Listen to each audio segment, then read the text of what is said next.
No, right here. I'll get to a question, but I'll start just with a couple of, I guess, a couple of facts. You mentioned the Army Corps of Engineers. Okay. You mentioned the Army Corps of Engineers, and they highlighted that the U.S. derived significant benefits and hundreds of millions of dollars per year every year during the treaty. In the 4 years that were mentioned, the 4 flood occurrences, 72, 74, 96, 97, you had up there in the slide that it was about 1.8 million was compensated to Canada for that flood prevention or flood mitigation. The Army Corps of Engineers suggested it was a $1.17 billion in damages prevented with that amount. So I guess I think that's a hell of an insurance policy, number one. But the question is there seems to be a lot of focus on the Canadian entitlement, and numbers that I've read seem to vary from cut it by about 80% to cut it by 90%, which I can see that. Everything's in place, the infrastructure is there, let's cut the price. I understand that kind of thinking.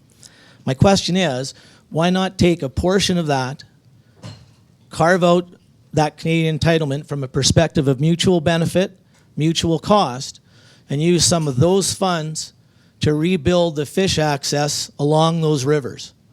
That gives us better fisheries in Canada. Tribes here are in better shape, better fisheries in the States, tribes there, and as I said, it sticks to the sort of common benefit, common cost concept. Are you aware if that's being considered as sort of a plank in the agreement? Because a lot of it seems to align pretty well between what BC says and what the U.S. entity regional recommendation said. Shall I start and you? So I think one of the issues at where things stand right now is British Columbia's position is that fish passage is the responsibility of the United States because it's Grand Coulee and Chief Joseph. So I think that using the Canadian entitlement for that purpose would be a non-starter. However, there are in the United States huge amount of mitigation dollars that are spent because of the listing of species in the basin, and I do know that the Northwest Power and Conservation Council, I had it on one of the slides, has said we need to study fish passage.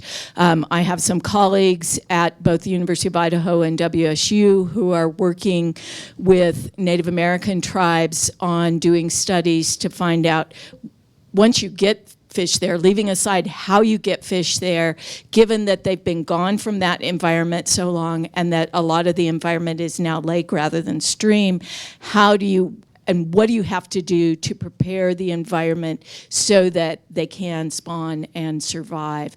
And so studies are actively going forward on that. I can't really speak to where the money might come from for that.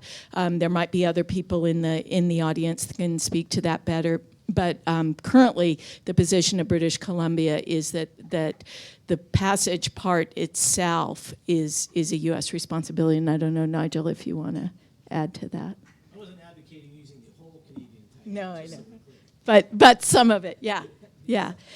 And I do want to emphasize that the difference of agreement on the Canadian entitlement is one of dollars. The other issues are, to me, way bigger. I mean, dollars, I hate to say it's just money. Money isn't just. It has to do with people's livelihoods. But whether people are at risk for flood and whether or not we restore an ecosystem, I think having listened to a lot of people in the basin, for the people in the basin are the much bigger issues. And my guess would be, from having mediated a lot of negotiations, is that if you can resolve those issues, you can have a groundswell of people behind how to resolve the Canadian entitlement. So maybe I'd just add 2 comments. I mean, one, I think the numbers that you gave are interesting, principally because they show the tremendous value of that Canadian flood control operation, right? And if we are interested in sharing benefits as well as costs, then that's a figure that we will look at, right? I guess the second thing is on fish passage. I mean, the nice thing about that dam diagram that Barb put up is that it shows the relative heights of the dams, right? And Grand Coulee is clearly a big height, which is, I understand why no fish passage was put in at the time that it was built. But if you go up the system, Mica is much higher. So getting fish past Grand Coulee is clearly only part of the problem and the challenge. The other thing is we need to think about both upstream migration and downstream migration, and I think biologists will point as much as anything to the problems of slack water and big reservoirs through which fish have to pass on a downstream migration, and inevitably you're into shipping fish by truck. And then it's climate change, which is Okay. Next comment, question? My name is Jim Eichmeyer. My question is for both Mr. Banks and Ms. Cosens. I'm inquiring. The mic's not on. just talking, speak right into it. Okay, I'm inquiring as to what the existing provisions are in the Columbia River Treaty for water diversions within the basins or between basins, and how might that be changed through future negotiations? Okay, so on diversions, you'll recall that one of the issues at the time of the Columbia River Treaty negotiations was actually a diversion from the Columbia into the Fraser, right, which would then have led to significant hydro development on the Fraser. I think the treaty prohibits that now. That was regarded as actually one of the big wins in the United States because it would preserve the Fraser, in which the United States has a significant interest because of the sockeye fishery and the sockeye treaty, which is now part of the Pacific Salmon Treaty.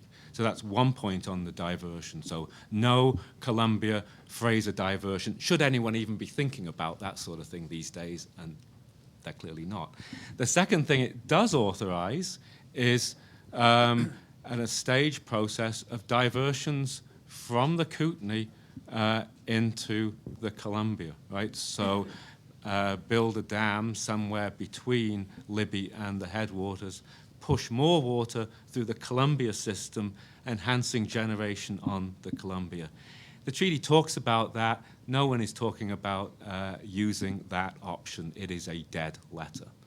The third thing, I guess, would be other diversions. And here I think it is interesting to note that the Columbia River Treaty is not an allocation treaty. It doesn't allocate water between the United States and Canada. That water will flow downstream. It simply affects timing. But what does it say about out-of-stream diversions for consumptive uses, including irrigation? And I guess to this point, we would say that the problem in the upper Columbia is probably not shortage of water, it's too much water at different times.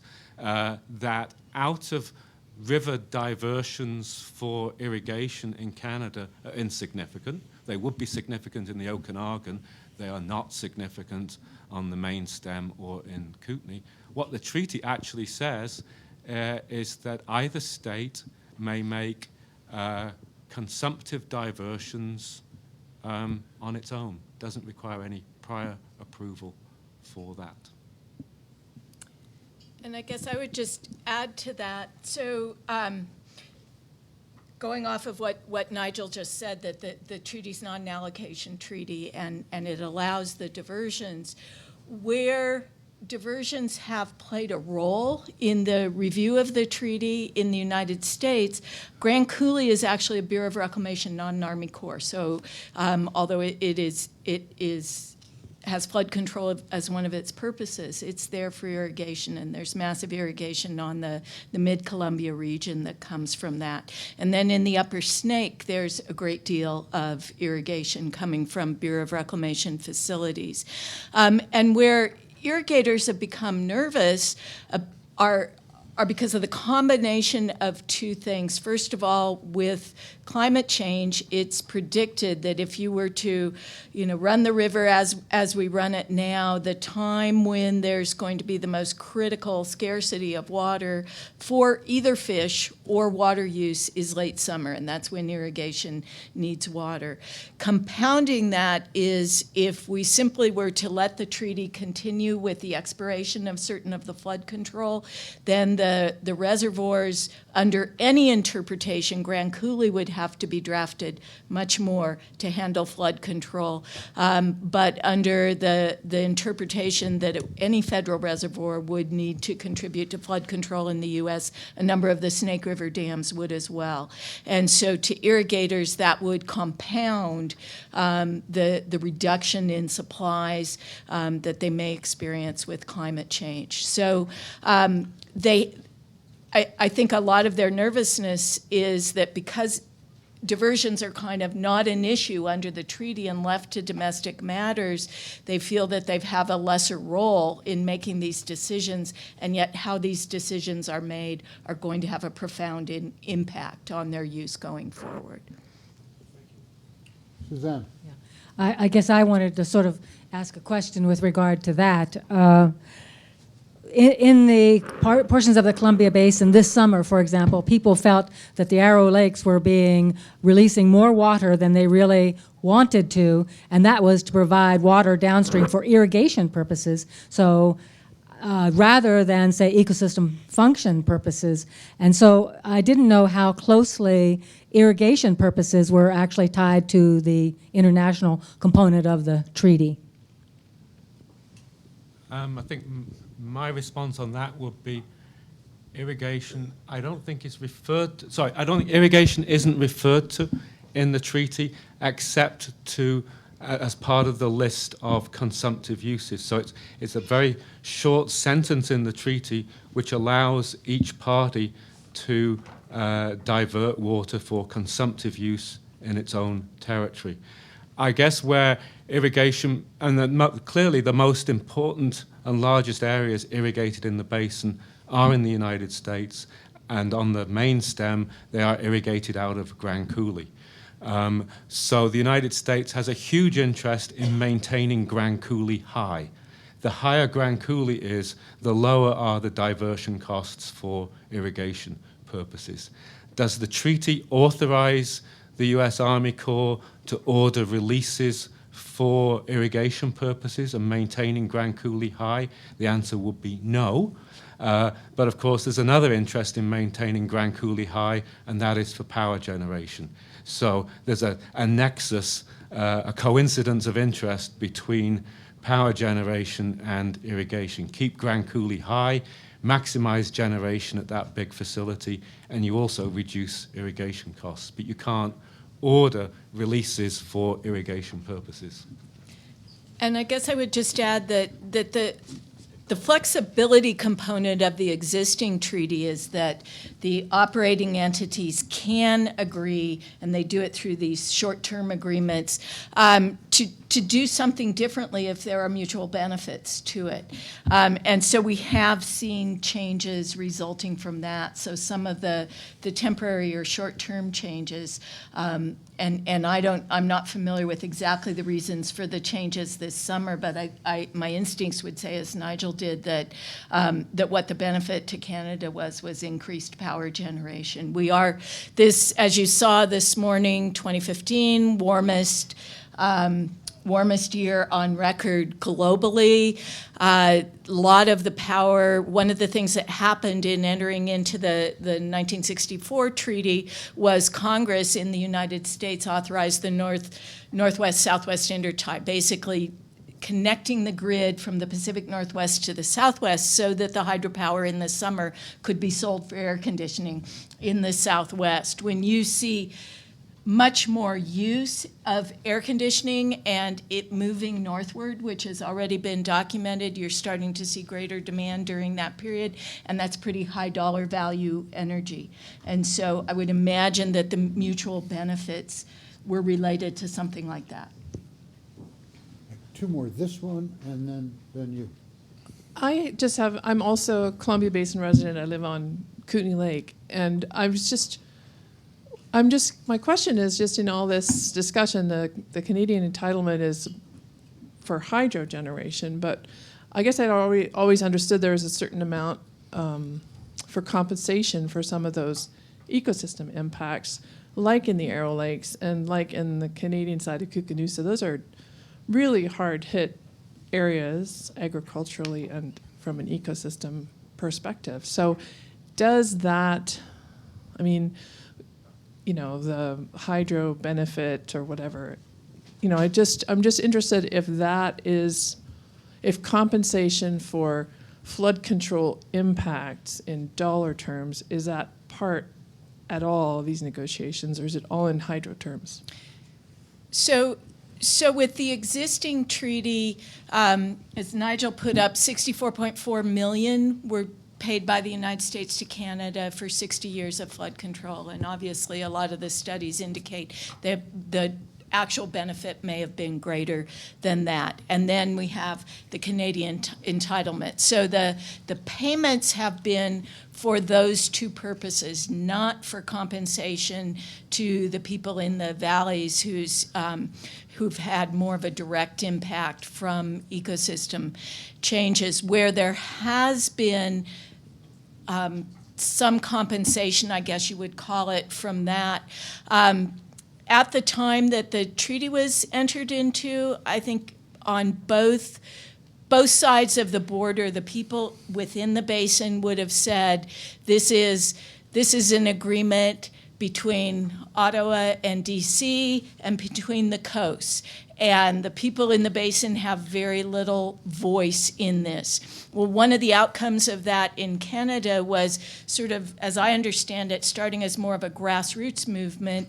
The people that now form, or what resulted in the Columbia Basin Trust, arose because of concern that, what about us? We weren't compensated. We had to move. We lost a lot of our agricultural land. What is the compensation to the basin? And so in 1995, the BC legislature formally recognized Columbia Basin Trust, and they have a revenue source from hydropower generation within Canada, which is one thing, you know, we don't talk about a lot, but it should add, Canada has hydropower generation now on the treaty dams, and also put in Revelstoke as a re-regulating reservoir that can also produce hydropower between that. That is not part of the shared benefits. That is totally British Columbia. So some of that hydropower revenue flows to Columbia Basin Trust, and through Columbia Basin Trust is used for education and economic development within the basin. So that is where any compensation that has occurred has come from, to my knowledge, and I don't know if you... So- Lump sum, they don't get continued. They don't get continued, it's a lump sum. So Okay. just one additional clarification on the fish and wildlife compensation issues. It's true the treaty says nothing about that whatsoever, but BC's water licenses for the 3 facilities did require BC Hydro to make provision for fish and wildlife restoration and compensation in the area. It only applies, though, to the 3 treaty facilities in Canada, and those monies can't be used, for example, for restoration in and around Kootenai. So there's a small domestic legal arrangement. But the big feature is the Columbia Basin Trust, which I don't think anyone wants to talk about in terms of compensation, but clearly it was a way in which the province afforded opportunities for the region to share significantly in some of the benefits associated with the dam developments. And I mean, it's a huge, I think, economic driver within both West and East Kootenai. Okay, last question. Good afternoon. Jim Heffernan. I'd more to offer a couple of clarifications and perhaps some places to ask follow-up questions. And there was a question about Arrow being drawn down deeper this year. There's questions about Arrow being drawn down deeper this year and whether or not that was something the U.S. had asked for. Perhaps one thing to look at and ask BC Hydro or the province about, they may have been exploring different reservoir operations. My understanding, it was a much more, a milder winter in BC. Energy demand wasn't as great, so Kinbasket and Mica, they didn't draft Kinbasket deep, saved water behind Kinbasket. They fell behind treaty storage regulation guidelines under the treaty, so they had to get water out. The choice was then between which reservoirs would you get the water out from. Some might look and say, well, they're exploring, can we maintain higher reservoir elevations in Kinbasket for ecosystem function and keep the water behind Mica for greater power generation when power demand and value is higher, and then take the water out of Arrow to meet our obligation to get the water back out of our system, because they were so far behind on a treaty storage regulation that they were spilling water at Arrow Keenley's side at 85,000 cubic feet per second, I believe, is like twice as much as they normally would, and there was a localized flooding down below the dam. So there were some follow-up questions I would suggest for the province and BC Hydro, because I think they could have been exploring different operations to meet a couple of different opportunities that would address both power needs and perhaps ecosystem function. And then a clarification on fish passage. It has been noted that, yes, Grand Coulee went in, and it blocked fish passage, impacts all up and down the coast as far as southeast Alaska when you knocked out the summer Chinook that used to return to Columbia Lake. The tribes and First Nations, as an informative document, not as a joint position, put out a paper and held a conference last year to inform both the parties and stakeholders on the potential and the issues that would need to be addressed to restore fish passage above Grand Coulee and then above Arrow, Brilliant, Juanita, and 7 Mile as well in Canada. An interesting thing is that Canadian Critvik, when turbines were being dropped in at Arrow, Brilliant, and Juanita, put as part of the license provisions, should the U.S. ever restore passage at Chief Joe and Grand Coulee, then the province and the dam operators would need to explore fish passage at those facilities as well. The tribes and First Nations hosted a conference last year, a technical conference in Spokane in March, and a basin-wide conference in April. The information from the technical workshop and the conference are online at the Columbia River Intertribal Fish Commission website. The Joint Fish Passage Report is on the Upper Columbia United Tribes website. And what we learned from the conference and going through and developing the report is that fish passage is possible. A challenge would be getting juveniles back down below. But at Baker Lake, they have floating collection systems that would enable us to collect, if we put a floating system at the head of Lake Roosevelt, could collect the juveniles and then move them down below the dams, and then they would flow down the spring freshet with the rest of the fish. So there are solutions, and those are identified in the conference proceedings on the websites and in the Joint Fish Passage Report. Thank you. And I'd just add to what Jim just said, the URL for the fish passage, I always have a hard time saying that, report is on my ecosystem function slide. So when those are posted, you can have the link to that. Okay, please join me in thanking Paul. Very nice. We'll have coffee, excuse me,